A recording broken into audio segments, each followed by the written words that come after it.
Hello everyone and welcome to another video. A lot of you guys have been talking about the new bot on chess.com, Mittens, and a lot of the best players in the world have already played it, including Hikaru Nakamura. But Magnus has refused to play the bot. And actually on his Twitch channel he has a comment, !Mittens, that says, "To play chess is to engage in a dance of the mind, a test of wit and strategy. The challenge of outmaneuvering a living, thinking opponent is what gives the game its depth and meaning. To resort to playing against a faceless, soulless machine is to deprive oneself of the rich human experience that chess has to offer. I therefore refuse to play the Mittens bot, for to do so would be to diminish the very essence of the game that I hold dear." Alright, so Magnus does not want to play Mittens, so I made his bot play Mittens. So I went on the PlayMagnus app, made the moves that Magnus would make, and played against Mittens the bot. So in this game, Magnus is playing with white pieces. There will also be a game where Mittens will have white, so let's have a look. And in this game, Magnus opens the game with the move 1f4. I have not seen him do this a whole lot in classical or any sort of over-the-board serious competitions. He'll usually play e4, or sometimes even e3, e4, d4, knight f3, or even b3 or the English opening. And Mittens responds with the move d5. Now, for those of you who've actually seen my videos against Mittens, you guys might know that I actually beat him against the Dutch defense. So this is sort of a Dutch defense reversed. Knight f3, knight f6, g3, c5, bishop g2, knight c6, castles, and g6, d3, bishop g7. Now, again, in that game with colors reversed, I had already castled, and Mittens played the move knight c6, which would be knight c3 here. But Magnus goes for a different approach with the move c3, short castles, and knight a3, which looks very odd at first glance. Like, why would you put your knight on the edge of the board? But then I want to come back here. White sometimes wants to go for b4 to try to take away black's influence in the center. So a6 was played, knight c2, queen d6 by Mittens, stopping the move b4, bishop d2, and now Mittens goes h6. I don't know what the point is behind the move h6. Honestly, I don't see it.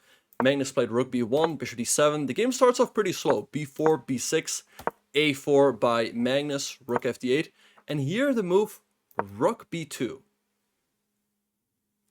I do not understand the point. Like, why would you put your own rook on this diagonal?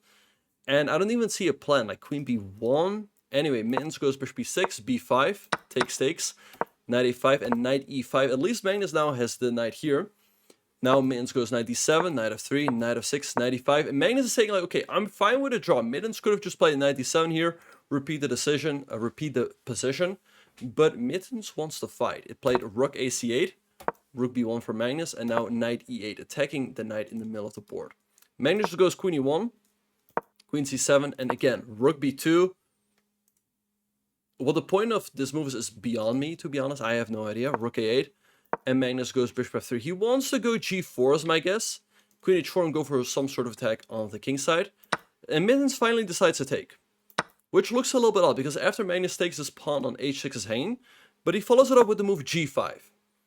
And now the pawn on e5 is hanging, and there's no bishop f4 to defend it. So Magnus decides to blast open the position with the move e4. Putting pressure here. Mittens takes the pawn, and knight e3.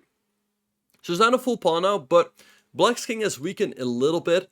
Also, he's got the half-open f-file to attack, and he's got the bishop pair. So Mittens goes here, attacking the rook.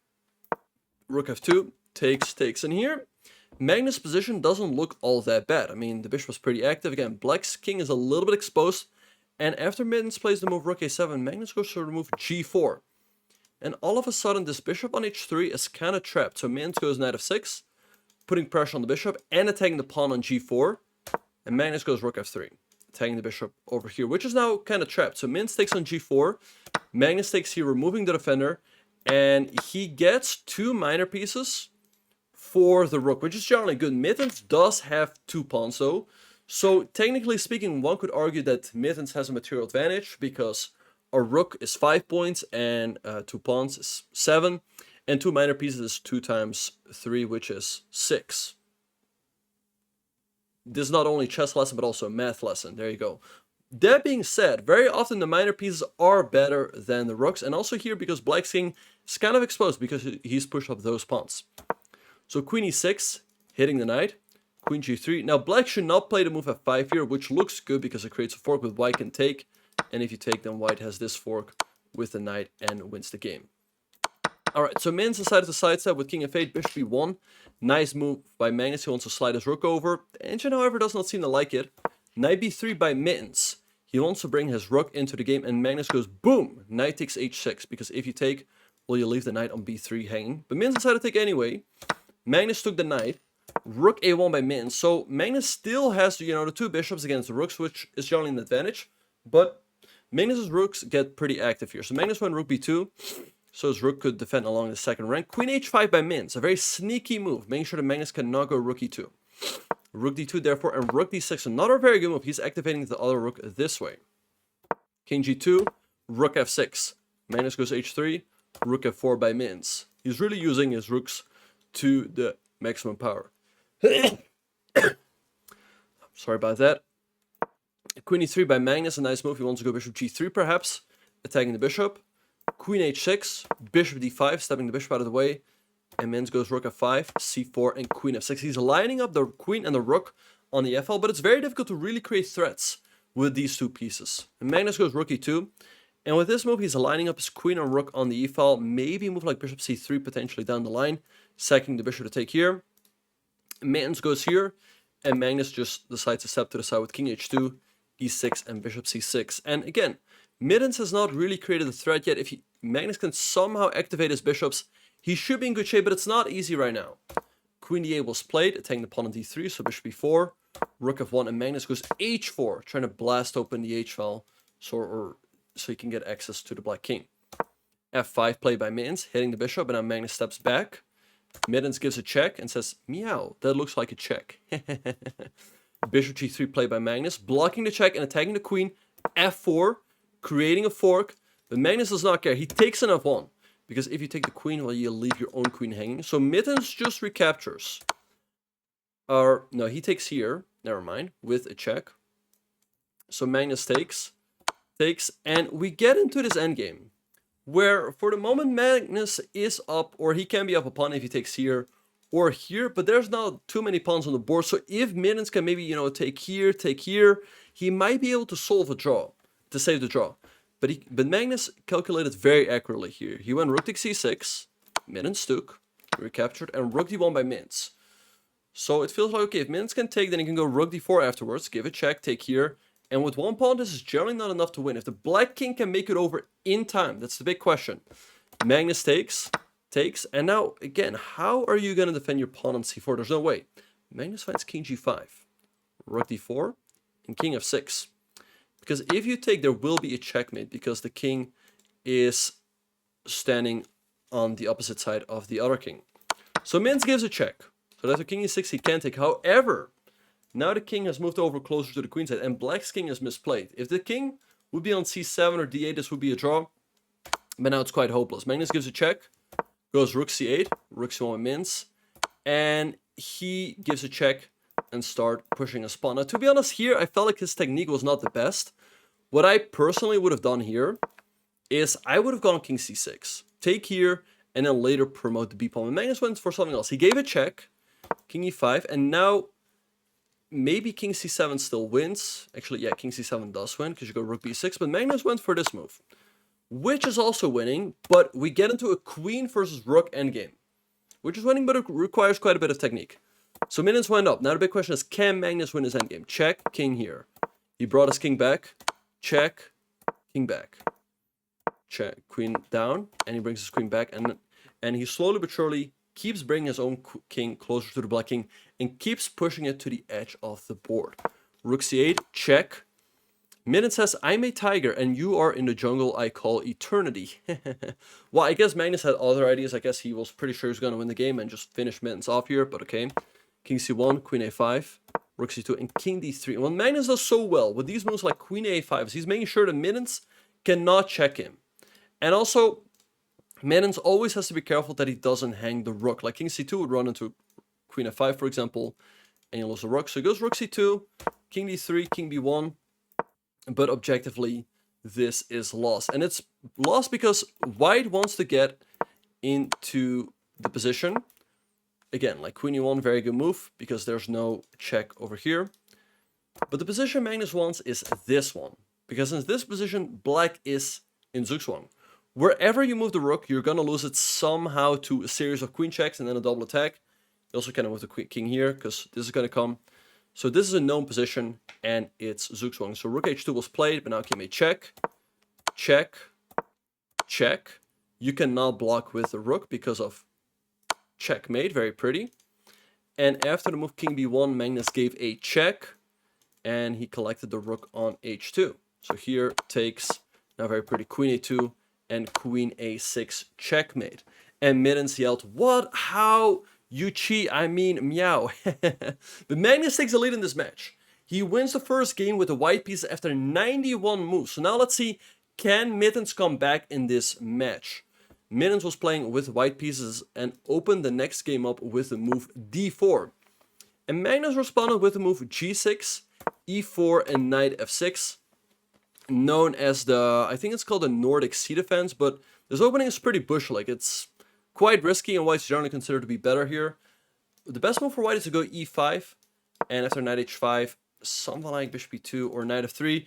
I know that Magnus played this in the 2010 Olympiad against Michael Adams, and he lost that game, and I think Kasparov after the game said that he was actually happy that Magnus lost, because he felt like playing this opening against such a strong player as Adams is just a sign of disrespect. But Mittens played the move knight c3, just defending the pawn. Now black can play the move d6, going back into the pierced defense, but Magnus decided to play the move d5, e5, and knight e4. Now, he does get this pawn in the center, but this pawn is also a little bit weak. And Mittens goes c3, strengthening his center first, and after bishop g7, f3. Now here, I was a little bit confused. Like, I thought, okay, Magnus probably should take an f3, maybe go c5 afterwards to put pressure on the center, but he played the move bishop f5 to defend the pawn. However, now white has the move g4, attacking the bishop has to move, and white takes a pawn. White's up a pawn, but of course, his center can also be attacked. The pawn on g4 is quite vulnerable, so Magnus played c5, and especially because white does not have to move knight f3, because that will hang the pawn on g4. So Mittens played the move h3, queen b6, and queen b3. So we get into this endgame, which looks pretty good for white, because white's still up a pawn, and there's no easy way for black to get it back. Also, black has the two double pawns on the b file.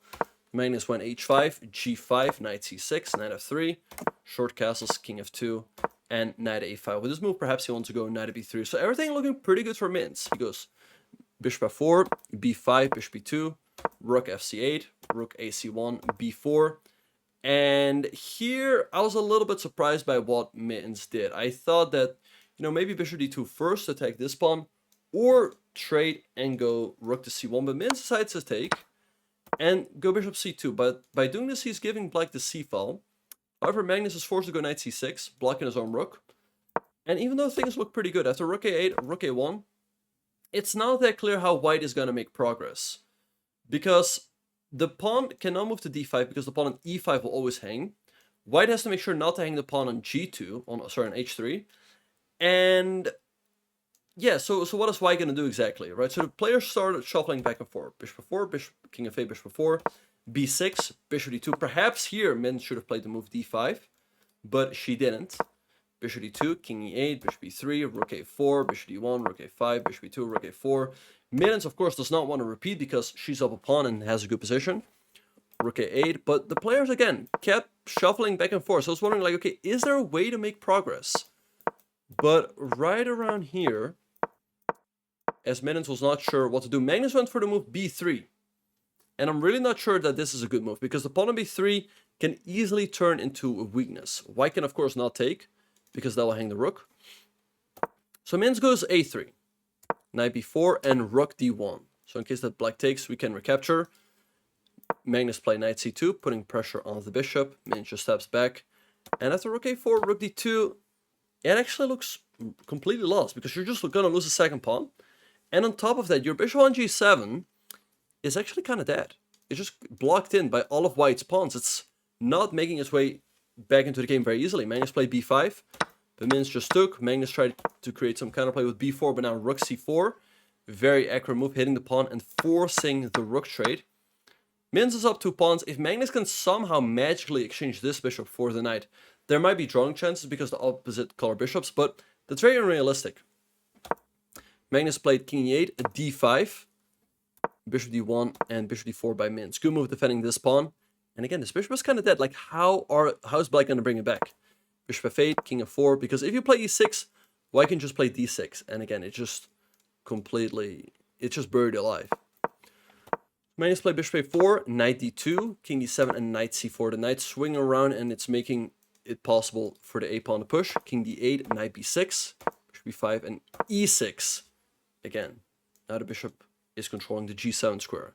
So it takes bishop c6, a4, king c7, a5, king d6. So Mittens playing this game very thematically, pushing the pawn. But right around here, I thought, okay, Mittens is just going to play a7. Magnus will do something like this. It will take the bishop, and it's going to win the game on the king side. You know, we'll bring the knight around, maybe to like e5, and it should be an easy win.